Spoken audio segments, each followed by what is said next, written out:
Nós vamos estar meditando, irmãos, sobre esse tema, fé. Quem está contente com a sua? Eu achei interessante que uma querida irmã entendeu essa pergunta assim, que como se os outros, ela falou assim, aqui em casa ninguém está contente com a minha fé. Mas a ideia é, quem está contente, se você está contente com a sua fé, né? Separamos um versículo de Marcos 9, 24, mas eu gostaria que a igreja ficasse atentando aí para a realidade em volta desse versículo.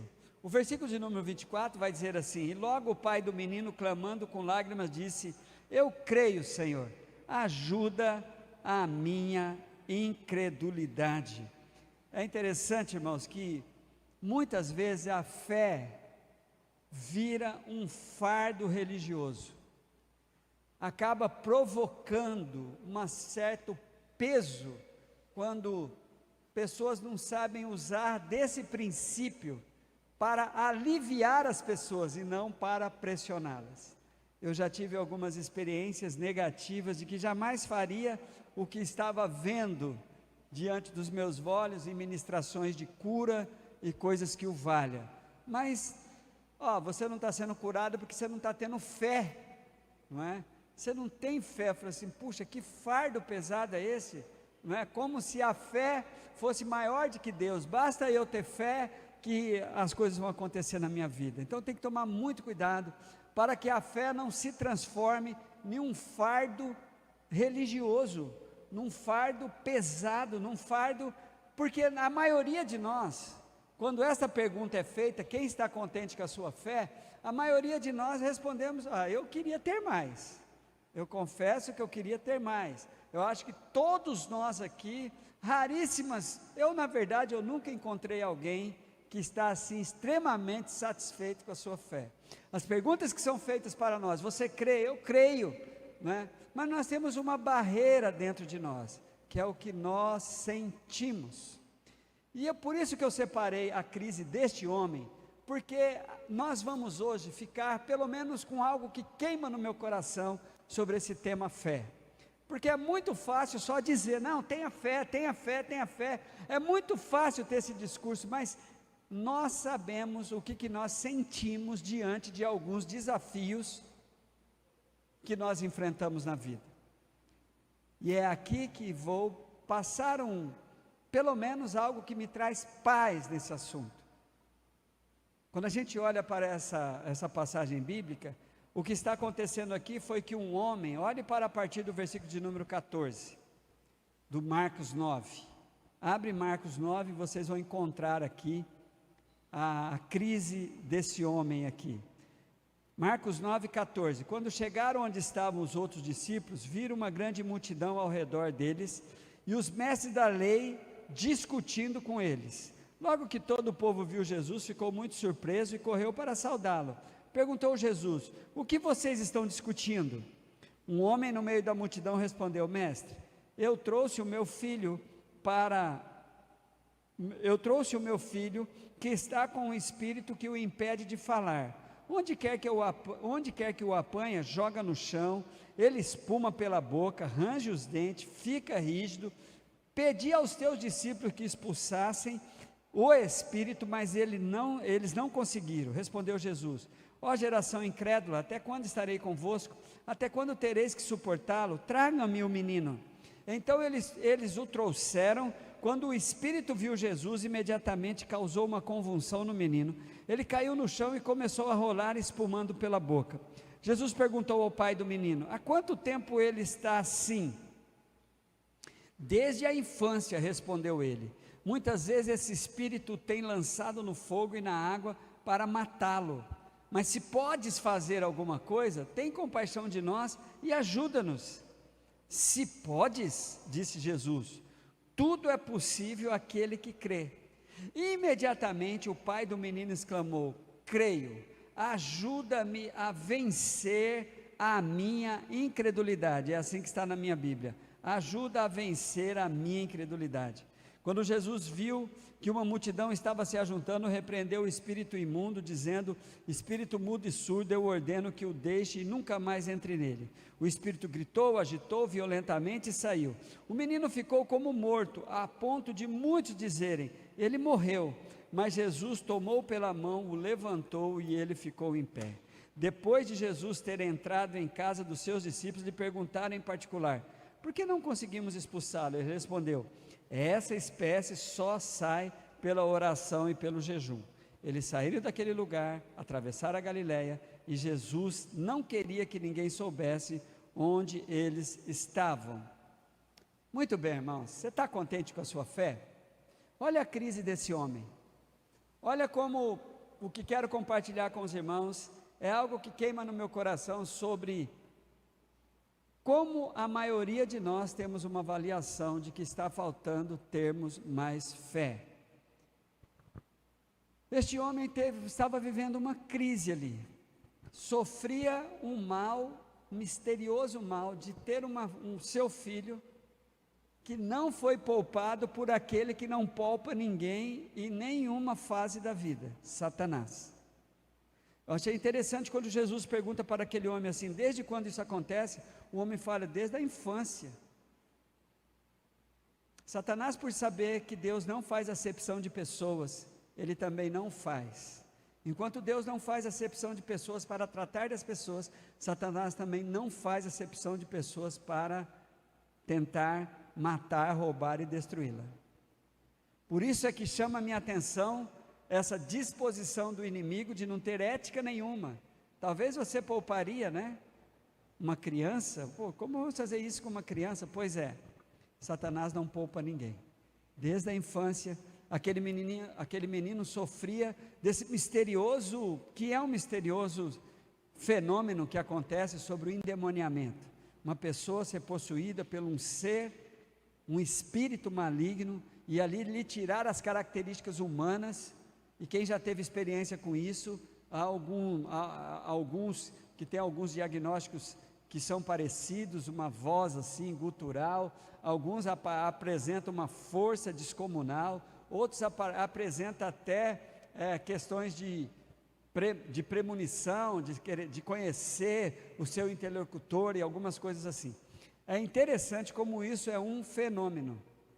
Ninguém sabe explicar como que isso acontece. A Bíblia simplesmente só relata casos de endemoniamento, e nós já enfrentamos casos de endemoniamento também. Então é muito bom sabermos de que não dá para explicar, mas é uma realidade. É uma realidade. O ministério, a irmã Ilka estava falando que se converteu numa igreja batista, que eu sei que ela estava tentando dizer que era uma igreja batista da convenção. O nosso ministério não é um ministério que sai tendo como direcionamento de Deus o enfrentamento nesses casos de endemoniamento, mas esporadicamente o Senhor permite de vez em quando que a gente tenha que enfrentar um caso desse. Por muitos anos, os nossos encontros, e não só aqui em Cacoal, não só na Nova Aliança, mas por eu ministrar em muitos encontros, em outros encontros, as pessoas têm dito mesmo que o fenômeno do endemoniamento, ele está diminuindo. Antigamente tinha um monte disso, né? Mas o fenômeno do endemoniamento está diminuindo. Mas de vez em quando aparece, e é muito bom estar preparado para esse dia, porque como eu já prego de vez em quando, o primeiro demônio ninguém esquece. Então, queridos, esse pai estava sofrendo desse mal aqui, e a situação do homem foi interessante, porque ele procura os discípulos de Jesus, Jesus não está ali, ele tinha se retirado para ter aquela tremenda experiência no monte com Pedro, Tiago e João, quando no monte dali da transfiguração, Jesus tem aquela tremenda visão de ver os discípulos junto com Jesus, aquela visão de Moisés, Elias e a voz de Deus, mas não quero falar disso, eu quero falar exatamente de que Jesus não estava ali, e os 9 discípulos que ficaram, não conseguiram resolver o problema daquele homem, e casos onde, o que aquele caso estava causando? Só discussão. A Bíblia fala que os religiosos estavam discutindo, aí Jesus falou: o que vocês estão discutindo? Aí o homem se relata: olha, eu trouxe aqui, estavam discutindo, e a religião é especialista em discutir, dar a sua opinião, o que você acha, o que você crê, mas solução que é bom mesmo, quando se trata daquilo que o Evangelho quer fazer, as discussões não vão ajudar em nada. Aí Jesus pergunta para aquele homem então conta a sua crise: olha, eu estou com meu filho aqui, que desde a infância sofre desses endemoniamentos, o demônio judia muito deles, ora joga ele na água, ora joga ele no fogo, o demônio também não impede que ele fale. É uma crise, irmãos, para a gente saber como é a realidade de muitas famílias, que a gente não tem nem noção. Pode ser o seu vizinho, esse problema pode ser um problema em seus familiares, ou na sua casa. O certo é que o inimigo tem sempre esse alvo, né, de vir para destruir a vida das pessoas. Aquele homem então fala para Jesus: olha, trouxe para os seus discípulos, mas seus discípulos não puderam fazer nada. Aí Jesus então fala: olha gente, a solução não está aí no monte, a solução não está nas discussões, a solução está apenas em um posicionamento de fé. Aí Jesus deixa a gente com mais crise ainda, né? Ele chama que, ó geração incrédula, até quando estarei convosco? Aí é quando Jesus vai ter o diálogo com o homem, perguntando desde quando aquilo acontecia. O homem conta para ele, e aí o homem então diz para Jesus assim, ó, foi isso que deu o start, quando o homem falou assim, ó, se o Senhor pode alguma coisa, nos ajude. Aí é quando Jesus fala um dos mais misteriosos e desafiadores versículos para mim, quando Jesus diz assim, se podes, versículo de número 23, disse Jesus, tudo é possível àquele que crê. Irmãos, está escrito aqui na Bíblia, e é um dos versículos mais constrangedores para mim. Como assim? Eu não tenho respostas para este versículo, mas eu vejo assim, manifestações do poder da fé, em muitos arraiais, em muitos locais, que não tem nada a ver com a igreja, não tem nada a ver com o ambiente que nós chamamos de ambiente evangélico ou cristão. Eu creio sobre a fé, que algumas pessoas têm esse poder de fé, e a fé se manifesta em muitos lugares, em muitas religiões. Só que, na minha crença, todos nós vamos prestar contas diante de Deus, o que eu fiz com a minha fé. No dia do juízo, eu creio que os homens prestarão contas diante de Deus, porque a gente encontra, queridos, coisas impossíveis aos olhos dos homens, acontecendo fora desse contexto, e muitas coisas que a gente pede não acontecem. Então, eu creio que a fé é um poder independente, dado por Deus, e que o ser humano, alguns sabem como usar esse poder que ele tem de fé, e porque ele acredita, muitas coisas acontecem. Eu creio assim, que a fé é um poder independente, só não é independente porque ela é dada por Deus, e nós vamos prestar contas, O Espírito Santo libera para a igreja o dom da fé. A Bíblia diz em 1 Coríntios capítulo 12, versículo de 8 a 10, que diz assim, ó, pelo Espírito a um é dada a palavra de sabedoria, a outro a palavra de conhecimento pelo mesmo Espírito, a outro a fé. Esse é um dom da fé. Mas tem a fé para o indivíduo ser salvo, para o indivíduo ter uma experiência com Jesus. Eu creio que a fé para a salvação, Deus distribuiu para todos. Agora, a fé para a realização de alguma coisa que não é comum a todos, algumas pessoas têm o dom da fé. Para essas pessoas é dado o dom da fé. Fé para realizar milagres, fé para cura, fé para enfrentar situações que pessoas comuns, sem essa fé, não enfrentaria. Mas a fé para a salvação, eu creio que todo ser humano tem. Eu creio assim. Muito bem, irmãos. Quando Jesus então vê a dúvida que aquele homem tem diante de Jesus, se por acaso Jesus podia, Jesus então coloca-nos diante desse princípio que tudo é possível àquele que crê. E aí vem aquilo que eu quero compartilhar com os irmãos. Aquele homem diz para Jesus, quando Jesus diz assim, ó, tudo é possível que crê, imediatamente o pai do menino exclamou. Eu já ministrei essa realidade desse homem aqui, mas quero fazer de novo. Ele falou assim, como a maioria de nós, eu creio, mas eu queria crer mais, Senhor, me ajuda. Na avaliação dele, irmãos, ele não cria como deveria crer. Por isso é que ele faz um pedido, ele clama, me ajuda, Senhor, na minha incredulidade. A partir daqui, irmãos, nós começamos a ver a manifestação de um Cristo que negocia o que para nós é inegociável. Essa declaração de que não cria como deveria, já era o bastante para os religiosos deixar esse homem de lado. Já era o bastante para, se nós somos ministrados assim, que a coisa só acontece se o indivíduo ter fé, esse homem aqui, nós já teríamos desistido dele. Mas Jesus aqui negocia o que é inegociável para nós. Mesmo mediante aquela declaração de fé, ou melhor, aquela declaração de que não tinha a fé que ele gostaria de ter, a Bíblia diz que Jesus cura aquele menino. Olhe para o texto. Imediatamente depois do pai ter dito isso, quando Jesus viu que a multidão estava se ajuntando, repreendeu o espírito imundo, dizendo, espírito mudo e surdo, eu ordeno que deixe o menino e nunca mais volte nele. O espírito gritou, agitou violentamente e saiu. O menino ficou como morto, a ponto de muitos dizerem, ele morreu, mas Jesus tomou pela mão e o levantou, e ele ficou em pé. Então Jesus aqui, ele quebra esse dogma assim, que as coisas só vai acontecer se você tiver uma fé forte, se você fizer uma declaração. Irmãos, é impressionante. Esse texto, esse homem é o homem que, graças a Deus, essa história está aqui. E aí vem um engano que eu creio que a maioria de nós temos e que esse homem também tinha.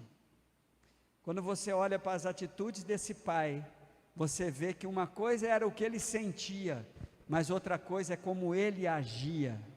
Preste atenção nisso, que isso é muito importante. Ele sentia que ele não tinha fé, mas ele tomou atitudes de quem cria.